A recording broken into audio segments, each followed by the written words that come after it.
Laisser le gouvernement d'extrême droite suprémaciste israélien massacrer des travailleurs humanitaires. Par rapport à Gaza, justement, qu'est-ce que vous diriez aux Français qui s'inquiètent pour la flottille actuellement? Eh bien, d'abord que la première sécurité de la flottille, c'est de la suivre, d'observer, de savoir ce qui se passe, de s'abonner à tous les comptes.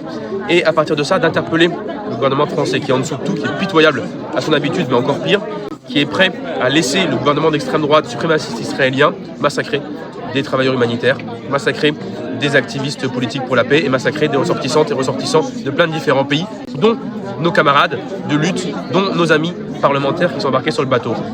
Ensuite, c'est important de leur dire aussi à tous les gens embarqués sur le bateau que vous êtes fiers d'elles et d'eux. Écrivez-leur, dites-le, partagez. C'est important, ça leur donne l'énergie de continuer. Et puis, finalement, il faut qu'on se batte toutes et tous pour que le droit international ait une expression politique. C'est-à-dire que la France envoie la marine nationale protéger cette flottille et l'accompagner jusqu'au bout. Qu'on prenne des sanctions contre l'État et le gouvernement israélien, des sanctions commerciales, l'embargo sur les armes par exemple, des sanctions économiques, le boycott par exemple, des sanctions personnelles, c'est-à-dire l'arrestation de Netanyahou et de ses sbires pour les livrer à la Cour pénale internationale. Ça, c'est non négociable parce que laisser Israël agir comme il le fait aujourd'hui, c'est-à-dire créer une zone de non-droit dans une bonne partie du monde, c'est préparer demain des massacres, des carnages, des génocides par ailleurs.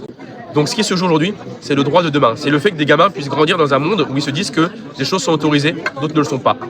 Éliminer Netanyahou par une procédure judiciaire, par la Cour pénale internationale, c'est permettre cela.